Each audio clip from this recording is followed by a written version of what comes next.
बहुत बहुत स्वागत है सभी का हमारे यूट्यूब चैनल स्टूडेंट्स मीडिया में। मैं राज रफ दिख रहे हैं students media YouTube channel Bihar university Muzaffarpur. 1922 के पार्ट 3 के परीक्षा फॉर्म भरने के साथ साथ विश्वविद्यालय ने अखबार के माध्यम से हम कह तो जो अखबार में रिपोर्ट छपी है, ओरिजिनल नोटिस तो नहीं, अखबार में यह बता दिया गया है कि 26 तारीख से इसी महीने के 26 दिसंबर से पार्ट 3 की परीक्षा शुरू हो जाएगी। तो हम बात करेंगे इस पर। साथ ही वैसे छात्र छात्राएं जो पार्ट 1 में प्रमोटेड है और 21 से 24 के साथ वो एग्जाम दिए हैं, क्या वो पार्ट 3 का फॉर्म भर सकते हैं या नहीं भर सकते हैं, उनके भी कुछ सवाल थे। साथ ही पार्ट 2 में, पार्ट 2 वाला तो खैर झमेला नहीं है। यूनिवर्सिटी ने तो साफ साफ कह दिया ना कि पार्ट 2 में यदि आप प्रमोटेड है या आपका रिजल्ट पेंडिंग है किसी कारणवश, तो आप पार्ट 3 का आप फॉर्म भर सकते हैं। अब कोई स्टूडेंट पार्ट 2 में पूरा गायब है, एक भी पेपर का एग्जाम नहीं दिए या पार्ट 2 में फेल हो गए, तो आप कैसे दीजिएगा? फेल होने का मतलब कि आपको एक साल बैक होना पड़ेगा, या आप 500 पेपर में गायब है पार्ट 2 में, तो कहाँ से फॉर्म भर पाइएगा? तो पार्ट 2 में आप सिर्फ प्रमोटेड या पेंडिंग है तो आप पार्ट 3 का फॉर्म भर सकते हैं। उसके बाद से अभी भी यह क्वेश्चन जो है लगभग आज तैयार हो गई है, मतलब आप शुरू हो गया है।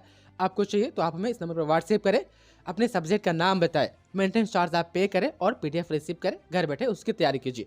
अच्छा, एक चीज़ और, आप लोग झगड़ा मत किया कीजिए व्हाट्सएप पर आकर के। आपको पता है कि आप 3 साल से पढ़ रहे हैं यूनिवर्सिटी में, और क्वेश्चन बैंक में क्या होता है, सिर्फ क्वेश्चन होता है। तो फिर आप झगड़ा क्यों करते हैं कि सर आप क्वेश्चन बैंक में सिर्फ क्वेश्चन ही दे रहे हैं, आंसर क्यों नहीं दे रहे? जब आंसर आता ही नहीं तो कहाँ से मिलेगा? और भी क्वेश्चन में भी सिर्फ क्वेश्चन ही आता है, आंसर साथ में नहीं मिलता है। 82-83 पेपर हो जाता है और उतने का भी क्वेश्चन तैयार करने में हालत खराब हो जाता है। आंसर कहाँ से आएगा? आंसर के लिए आपको गेस पेपर पढ़ना होता है। तो क्वेश्चन में भी सिर्फ क्वेश्चन है और क्वेश्चन बैंक में भी सिर्फ क्वेश्चन होता है। ये बात थोड़ा ध्यान में रखा कीजिए, झगड़ा मत किया कीजिए व्हाट्सएप पर आकर के मेरे से। उसके बाद से कुछ छात्र छात्राओं को तो अभी तक पता भी नहीं है कि पार्ट 3 में होता क्या है। सब्सिडरी का नाम अपना बता रहे हैं कि सर 50 नंबर वाला हिंदी है, मेरा 50 नंबर वाला अंग्रेजी है। तो जो भी आपका सब्सिडरी है या MIL है, सब पार्ट 1 पार्ट 2 में खत्म हो गया। पार्ट 3 में वो सब नहीं होता है, सिर्फ ऑनर्स ही आपका 400 नंबर का होता है और 100 नंबर का GS होता है। सिलेबस के ऊपर मैंने 5 महीना पहले वीडियो बना दिया था चैनल पर कि ये आपका सिलेबस है, जो कि 4 पेपर ऑनर्स होगा और 1 GS होगा। यदि आपके ऑनर्स में प्रैक्टिकल है तो पेपर 8 आपका फुल्ली प्रैक्टिकल होगा। तो ये बात आप लोग समझा कीजिए थोड़ा। चलिए अब यहाँ पर आते हैं जिनका भी पार्ट 1 पेंडिंग है या हम कहें तो अभी प्रमोटेड है और उन्हें 21-24 का एग्जाम दिया है, तो यूनिवर्सिटी अभी ऑफिशियल जो है परमिशन नहीं दी है। पार्ट 1 आप प्रमोटेड है तो अभी आपको इंतजार करना होगा, अभी आप फॉर्म नहीं भर सकते। इसमें देखिएगा तो इसमें पार्ट 1 का कोई जिक्र नहीं है।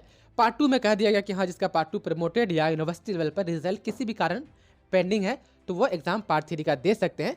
जिसका पार्ट 1 अभी फंसा हुआ है, देखिए अब यूनिवर्सिटी आपके लिए आदेश जारी करेगी तभी आप लोग पार्ट 3 का एग्जाम दे सकते हैं। यूनिवर्सिटी आदेश नहीं देगी तो आप लोग पार्ट 1 प्रमोटेड वाले छात्र छात्राएं आप फॉर्म नहीं भर सकते हैं।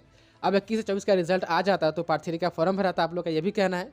तो अब देखिए यहाँ पर 19 से 22 वाले का थोड़ा लेट हो रहा है, इनका ये भी कहना है कि मेरा जल्दी एग्जाम होना चाहिए। तो बीच में कहीं ना कहीं सब लोग फंसे हुए हैं।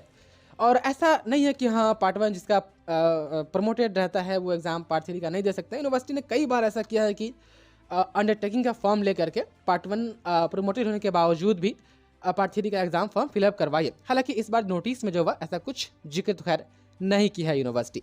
अब रहा बात की 26 तारीख से क्या जो है कि एग्जाम हो पाएगा, तो देखिए बिहार की जो हालत है अभी वर्तमान समय में, यूनिवर्सिटीज़ की सब यूनिवर्सिटी स्ट्रगल कर रही है।